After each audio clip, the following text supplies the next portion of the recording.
सोते हुए मनुष्य को सपना भी सच मालूम पड़ता है, लेकिन जैसे ही नींद टूटती है वैसे ही सपना विलीन हो जाता है और वास्तविकता सामने प्रकट हो जाती है। उसी प्रकार पूरा जीवन भी एक गहन निद्रा हो सकता है अगर मन की वासनाओं को पूरी तरह से समझा ना जाए। मन का निर्माण वासनाओं से ही होता है, वरना मन का अपना खुद का कोई अस्तित्व नहीं होता। लेकिन आज के इस एपिसोड में हम गहराई से समझेंगे कि वासनाएं पैदा कैसे होती हैं, जिनसे हमारे मन का निर्माण होता है, और फिर वही मन अपनी वासनाओं की पूर्ति के लिए ऐसा जाल बुनता है जिसमें फंसकर एक मनुष्य जीवन भर तड़पता रहता है। वासनाओं का मूल स्रोत सुख की कामना होता है, लेकिन अज्ञानतावश हम ये भूल जाते हैं कि सुख की कामना से ही दुख पैदा होता है। इसे ऐसे समझे कि जब कोई सुंदर स्त्री किसी भोगी पुरुष को स्पर्श करती है तो उस पुरुष के मन में कामोत्तेजना पैदा होती है और उसे असीम सुख की अनुभूति होती है, और इसी आनंद की छाप उसके मन या फिर कहें कि चित्त पटल पर अंकित हो जाती है। अब स्त्री तो स्पर्श करके वहाँ से जा भी चुकी है, लेकिन उसके चित्त पर पड़ी छाप उसे कल्पनाओं के सागर में लेकर जाती है, और इसी तरह शून्यता में रहने वाले मन में विचारों की उत्पत्ति होती है, जैसे कि काश वो स्त्री थोड़ी देर और रुक जाती, काश मैं भी उसे स्पर्श कर पाता, काश वो मेरी पत्नी होती। और इसी प्रकार की महत्वाकांक्षाएं उसके जीवन को वर्तमान से खींचकर भविष्य की कल्पनाओं में स्थापित कर देती हैं या फिर अतीत की यादों में डुबा देती हैं। लेकिन यहाँ से तो खेल शुरू होता है। अब वो पुरुष उस स्त्री को हासिल करने के लिए नाना प्रकार के षड्यंत्र करेगा, उसकी सहेली को मनाएगा, उस स्त्री के सामने अपने आप को दूसरों से ऊंचा दिखाने का प्रयास करेगा, और अगर आखिरकार वो उस स्त्री को हासिल कर भी लेगा तो कुछ ही समय बाद उससे उसे वितृष्णा भी हो जाएगी, क्योंकि जो आनंद उसे पहले स्पर्श में मालूम पड़ा था वो अब वैसा जान नहीं पड़ता। क्योंकि जो भी चीज मन को हासिल हो जाती है वो उसके लिए निरर्थक सिद्ध हो जाती है। मन के लिए किसी भी वस्तु का महत्व तभी तक था जब तक वो उसे हासिल नहीं हुई थी। लेकिन यहाँ हमें ये समझने का प्रयास करना चाहिए कि इस पूरे खेल की शुरुआत कहाँ से हुई थी। थोड़ा सा सोचने पर हमें उत्तर मिलता है कि जब उस पुरुष की आंखों ने उस स्त्री के सौंदर्य का रसपान किया था और उस स्त्री के स्पर्श से उसकी त्वचा ने उसके मस्तिष्क तक एक संदेश पहुंचाया था, वहीं से कामवासना रूपी विचार उसके मन पर हावी होने लगे थे, और उसके बाद ही सारा खेल शुरू हुआ था। अब समझने की बात यह है कि वासनाएं मनुष्य की इंद्रियों के द्वारा पैदा होती हैं। इंद्रियां यानी कि आँख, नाक, कान, जीभ और त्वचा। आँख सौंदर्य को देख सकती है, जिससे सौंदर्य के प्रति आकर्षण और कुरूप के प्रति घृणा पैदा होती है।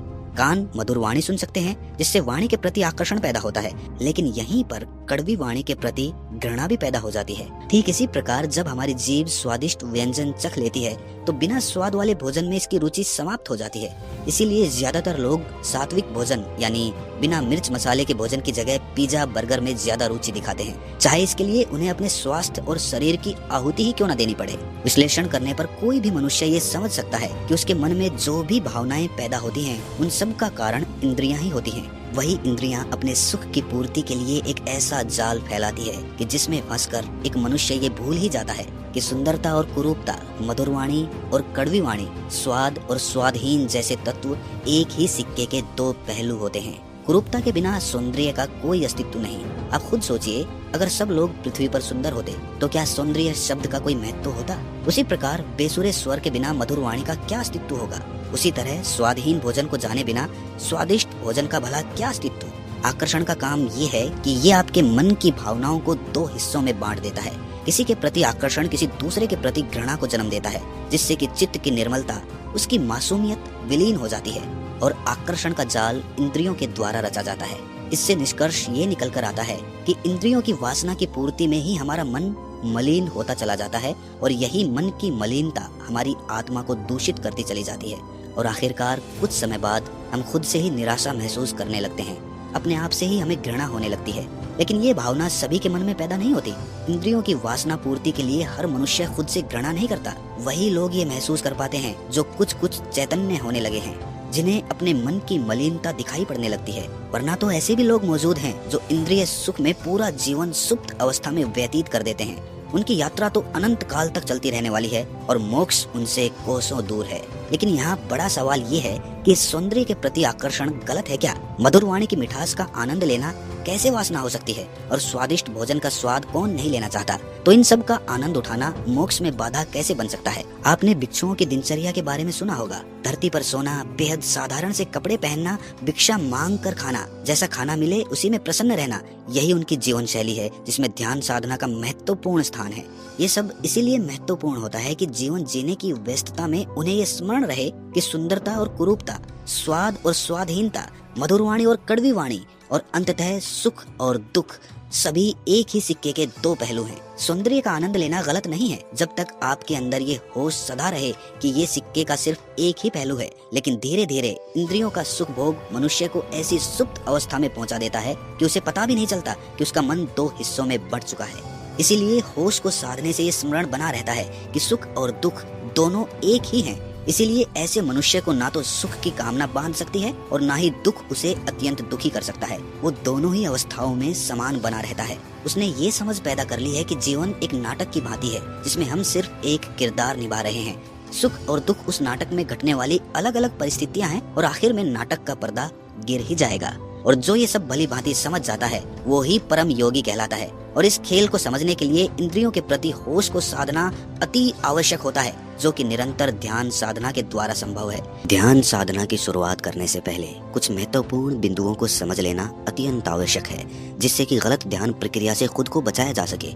वरना तो अधिकतर लोग गलत ध्यान प्रक्रिया में उलझकर सिर्फ अपना समय नष्ट करते रहते हैं। सबसे पहली बात समझने की ये है कि ध्यान साधना के शुरुआती चरण में योगी अपनी चेतना के स्तर को बढ़ाने के लिए अभ्यास करता है। जिस प्रकार एक अंगारे पर जमा राख को फूंक मारकर हटाने से अंगारा फिर से चमक उठता है, उसी प्रकार मनुष्य की चेतना उसके विचारों के नीचे दबी होती है और ध्यान साधना के अभ्यास से विचारों के नीचे दबी चेतना उजागर हो जाती है। कुछ लोगों के मन में ये विचार अवश्य उठता होगा कि कौन सी ध्यान विधि सबसे उत्तम है। तो इसका उत्तर है कि सारी ध्यान विधियां अपने आप में श्रेष्ठ हैं। ये आप पर निर्भर करता है कि आपकी रुचि किस प्रकार की ध्यान साधना में ज्यादा है। कुछ लोग भक्ति योग से अपनी चेतना के स्तर में बदलाव महसूस करते हैं, तो कुछ लोगों को विपश्यना ध्यान ज्यादा लाभ पहुंचाता है। इसी प्रकार अनेक ध्यान विधियां हैं जिसके बारे में हम किसी और वीडियो में चर्चा करेंगे। आप कमेंट्स में अवश्य बताएं कि आपको कौन सी ध्यान विधि ज्यादा लाभ पहुंचाती है। इसके बाद ये समझ लेना भी आवश्यक है कि ध्यान किसी भी समय किया जा सकता है, लेकिन ब्रह्म मुहूर्त में किया गया ध्यान ज्यादा लाभकारी होता है। इसका कारण ये है कि ब्रह्म मुहूर्त में मन खाली रहता है, उसमें ना के बराबर विचार चलते रहते हैं, क्योंकि ये दिन की शुरुआत होती है और दिन की शुरुआत में कोई तनाव नहीं होता।